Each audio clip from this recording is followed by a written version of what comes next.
என் இனமான சொந்தங்களுக்கு வணக்கம். இந்த பதிவு யாருக்குன்னா சந்தனப்பிரியா அக்காவுக்கு தான்.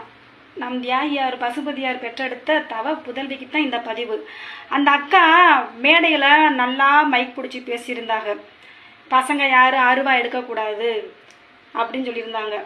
அருவா எடுக்கலை, சரி எடுக்க மாட்டான்னு எங்களை வெட்டும்போது அப்படியே தோலை கொடுத்து கழுத்தை கொடுத்துட்டு அப்படியே குனிஞ்சிருந்தா இன்னைக்கு நல்லவங்க.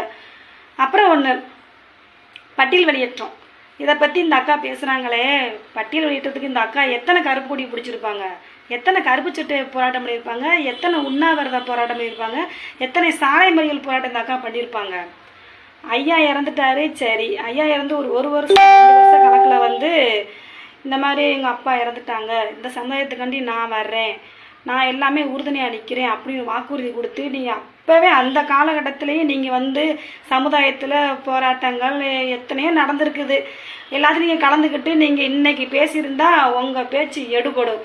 எதையுமே கண்டுக்கிறாம அவன் ஒவ்வொரு போராட்டத்தையும் உயிரை கொடுத்து உட்காந்துக்கிட்டு இங்கே அடி மிதி அன்னைக்கு என்னைக்கு போராட்டம் பண்ணுறான்னா அன்னைக்கு அரெஸ்ட்டு கொண்டு போய் உள்ளே வச்சு உட்காந்துக்கிட்டு இருப்பாங்க. அவன் குடும்பம் கதறிக்கிட்டு இருக்குது. நீங்கள் சொல்ல வரீங்க அப்பாவை இழந்தேன் அம்மாவை இழந்தேன்னு, இல்லைன்னு சொல்ல கிடையாது. ஐயாவையும் அம்மாவையும் இழந்ததுக்கு இன்னைக்கு எத்தனையோ களப்பொறாளிகள் இழந்துக்கிட்டு நாங்கள் வெம்பரப்பாக உட்காந்துக்கிட்டு இருக்கோம். யாருமே இல்லை இந்த சமுதாயத்துக்கு, நாதியத்த சமுதாயத்துக்கு யாருமே இல்லாமல் உட்காந்துக்கிட்டு இருக்கோம்.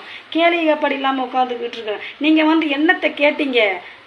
இல்லை இப்போ நீங்கள் இந்த ஒரு 3 வருஷமாக நீங்கள் இந்த சமுதாயத்தில் நீங்கள் எல்லா இடத்துக்கும் போகிறீங்க வாரீங்க, அது சரியான தக்கது தான். அதே போன்று நீங்கள் சமுதாயத்துக்கு என்ன பண்ணினீங்க அதை முதல்ல சொல்லி வாங்க.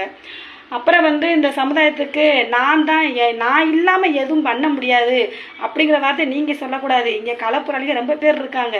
ரொம்ப பேர் இன்னும் சிறைவாசம் அடைஞ்சிக்கிட்டு இன்னும் குடும்பம் இல்லாமல், பொண்டாட்டி இல்லாமல், பிள்ளை இல்லாமல், பெத்த தாய் சத்தத்து கூட 4ஆம் மனுஷன் மாதிரி நின்று போகிறேன் பாருங்க. அவன் இன்னைக்கு களப்போராளி. சுயநலமாக பேசக்கூடாது சந்தனப்பிரியா அக்கா. எதையுமே புரிஞ்சு ஆராய்ஞ்சு தெரிஞ்சு பேசணும். நீங்கள் சொல்கிறீங்க ஓட்டுக்கு மட்டும் வரேன் அப்படின்னு. எவன் தான் யோக்கியம் சமுதாயத்தில்? எல்லா மயிர்களும் சமுதாயத்தை நக்கி பொழைச்சி தான் உட்காந்துக்கிட்டு இருக்கிறாங்க.